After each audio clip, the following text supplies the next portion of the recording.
Welcome to சுமாஸ் cooking. இன்னைக்கு கதம்ப சாம்பாரும் beetroot பொரியலும் பண்ண போகிறேன். இது வந்து அரை டம்ளர் பருப்பு ஒரு அரை மணி நேரம் ஊற வச்சு கழுவி வச்சுருக்காங்க. இந்த 100 கிராம் பருப்புங்க, 2 பேருக்கு தேவையான சாம்பார். அதிலே கொஞ்சம் மீதி வரும். இது கடுகெண்ணெய் கொஞ்சம் துளியோண்டு போட்டுக்கிறேங்க.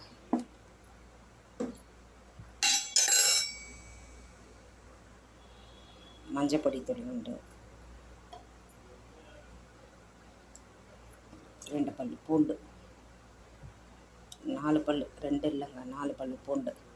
இது ஒரு 2 விசில் இல்லை 3 விசில் விட்டு எடுத்துக்கலாம். பாருங்க, கதம்ப சாம்பாருக்கு பருப்பு வேக வச்சு இறக்கிட்டேங்க. 2 விசில் தாங்க, நல்லா வெந்துட்டுருக்கு. இதுக்கு தேவையான காய்கறி வந்து ஒரு கேரட்டு, ஒரு 10 சுரக்காய் துண்டு, ஒரு 1/4 பாகம் வந்து குடமிளகா, ஒரு முருங்கைக்காய், கத்திரிக்காய் ஒரு 3 அரிஞ்சு தண்ணியில் போட்டு வச்சுருக்கேங்க. வெங்காயம், தக்காளி, கருவேப்பிலை. நான் வந்து சொல்லியிருக்கேன்லங்க முதலே, வெங்காயம், தக்காளி, கருவேப்பிலெல்லாம் போட்டு வதக்கிட்டு காயெல்லாம் போட்டு வதக்கிட்டு அதுக்கப்புறமா வீட்டில் அரைச்ச மிளகாப்பொடி, மஞ்சப்பொடி, உப்பெல்லாம் போட்டு காய் வெந்ததும் அதுக்கப்புறம் பருப்பும் இந்த புளி ஒரு சுக்கா ஊற வச்சுருக்காங்க. சின்ன நெல்லிக்காய் அளவுக்கு புளி ஊற வச்சுருக்கேன். இதை போட்டுட்டு நான் கடைசியாக தாங்க தாளிப்பேன். அப்போ தான் சாம்பார் பார்க்குறதுக்கு நல்லாயிருக்கும், அழகாக இருக்கும் பார்க்குறதுக்கு. இதை பாருங்கள், கடாயில் எண்ணெய் விட்டு வச்சுருக்கேன். இப்போ வந்து நம்ம வெங்காயம் போட்டுக்கலாங்க.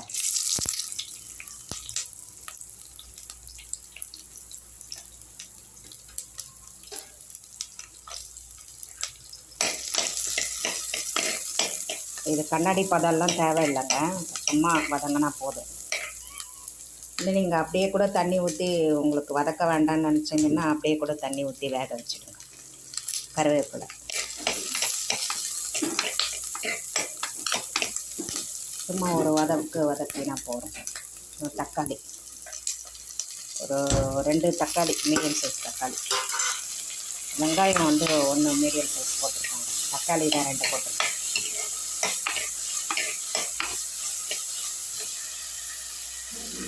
வதங்கட்டும். வதங்கலாம் வேணாங்க, சும்மா ஒரு கலர் விட்டால் போதும். கத்திரிக்காய் போட்டுக்கோங்க. சாம்பார் கொஞ்சம் அதிகமாக தான் வரும். நைட்டு டிஃபனுக்கு இதையே வச்சுக்குவாங்க. இதுக்கும் கம்மியாக பருப்பு போட்டால் குக்கர்லேயே ஒட்டிடுவேன். அதான் அரை டம்ளர் பருப்பு போட்டேன்.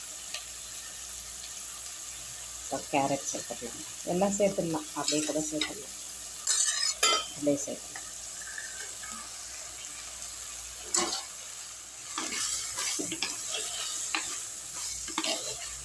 இப்போ வந்து தேவையான அளவு உப்பு போட்டுக்கலாங்க, அப்புறம் பார்த்துட்டு போட்டுக்கலாம். ஏற்கனவே பருப்பில் மஞ்சள் பொடி போட்டிருக்கேன், புளியோண்டு மஞ்சள் பொடி.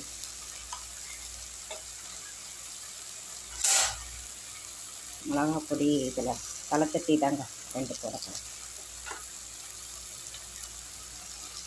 2 ஸ்பூன் போடுங்க.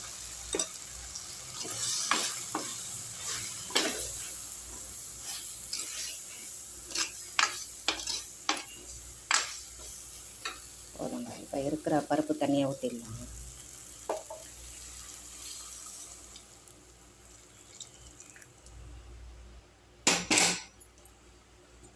ஒரு டம்ளர் ஆர்டினரி வாட்டர்.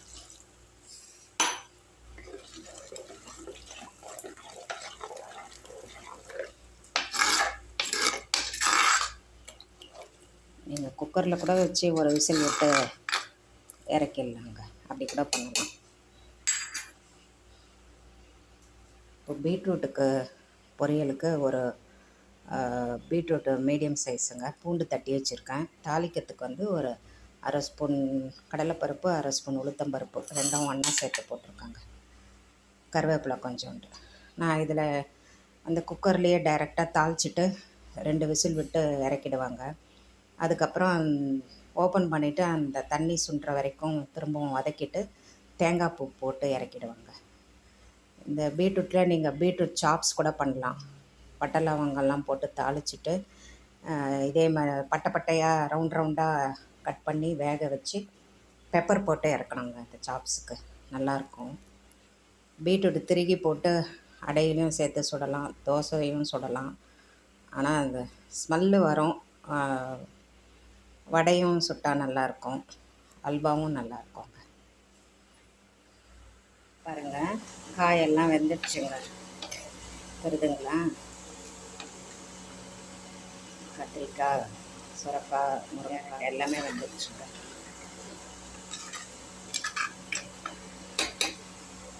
நான் பருப்பு கடையெல்லாம் மாட்டேங்க, அதுவே நல்லா வெந்திருக்கு. அதிலே புளி தண்ணி கரைச்சி ஊற்றி அப்படியே ஊற்றிடுறேங்க.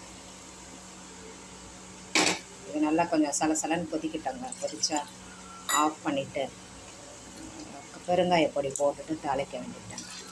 வடகத்தில் தாளித்து கொட்டி இறக்க போகிறேன்.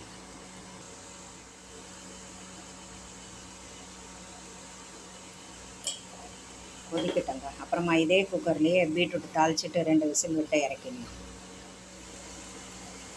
வடகம் வச்சுருக்காங்க, தாளிச்சிட்டு எண்ணெய் காஞ்சிடுச்சு.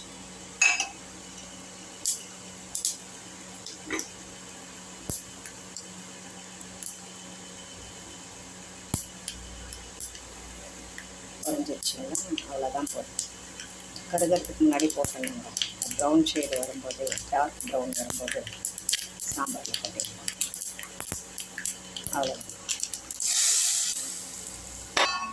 மூடி வச்சுட்டு சாப்பாடு போடும்போது திறந்தோம்னா வாசனையாக இருக்கும்.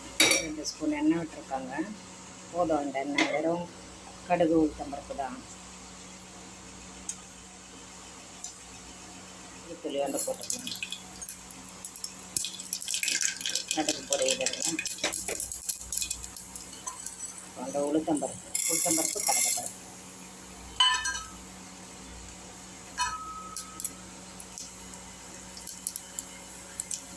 இது கொஞ்சம் லைட் ப்ரௌன் வந்ததும் இந்த பூண்டு கருவேப்பிலை பாருங்கள், லைட் ப்ரௌன் வந்துடுச்சு பார்த்தீங்கன்னா.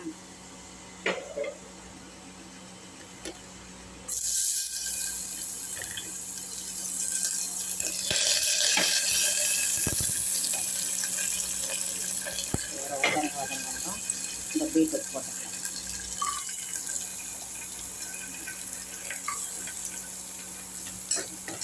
ஒரு பீட்ரூட்டு தாங்க அது, மீடியம் சைஸ். நான் பண்ணுற சமையல்லாம் 2 பேருக்கு தேவையான அளவுக்கு பண்ணுறேன். இந்த பீட்ரூட்டுக்கு தேவையான உப்பு, ஒரு இதில் ஒரு 1/4 ஸ்பூன் மிளகாய் பொடி போட்டுட்டு தண்ணி ஊற்றி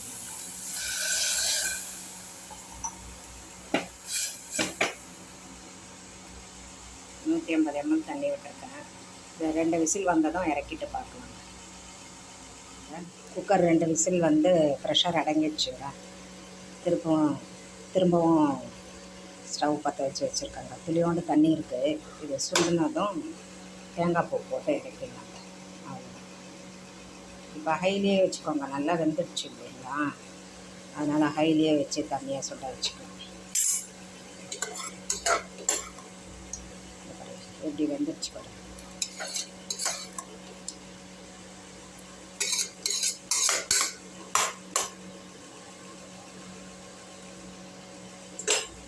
தண்ணி சுண்டட்டோங்க. உப்பெல்லாம் கரெக்டாக இருக்குது. காரம் இதுக்கு துளியோண்டு தாங்க போடணும், அதிகமாக போட்டால் நல்லா இருக்காது. நீங்கள் மிளகா கிள்ளி போட்டு கூட தாளிச்சிக்கலாம், உங்கள் விருப்பம் தான்.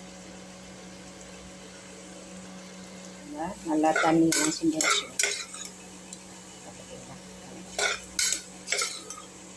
தேங்காய் பூ போட்டு ஒரு கலரில் இறக்கிக்கலாம். ஸ்டவ்வை சிம்மில் வச்சுட்டேன். தேங்காய் பூ போட்டதும் ஹையில் வச்சுக்கலாம். ஒரு 2 துண்டு தேங்காய். நீங்கள் இதுக்கு மிளகா கிள்ளி போடலாம், இல்லை மிளகா பொடி போடலாங்க. வெறும் மிளகா பொடியோ இல்லை பச்சை மிளகாவோ போட்டிங்கன்னா டேஸ்ட்டு நல்லா இருக்காது. இது 2த்தில் எதனா ஒன்று போட்டு செஞ்சால் தான் நல்லா இருக்கும்.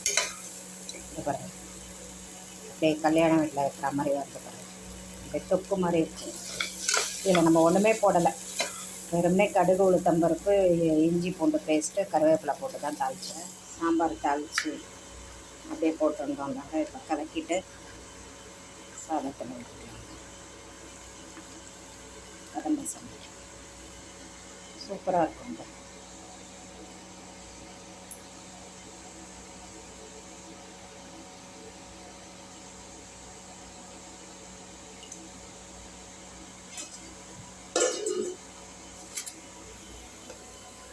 எல்லா காயும் போட்டு கதம்ப சாம்பார். பீட்ரூட் பொரியல். பீட்ரூட் பாருங்கள் எப்படி சேர்வையாக இருக்குது. பீட்ரூட்டை இந்த மாதிரி குக்கரில் தாளித்து விட்டுட்டு 2 விசில் வந்ததும் இறக்கிடுங்க. நல்லா வெந்துடும், நல்லாவும் இருக்கும் டேஸ்ட். இந்த லன்ச் மெனு பிடிச்சிருந்தா லைக் பண்ணுங்கள், ஷேர் பண்ணுங்கள், சப்ஸ்கிரைப் பண்ணுங்கள். தேங்க்யூங்க.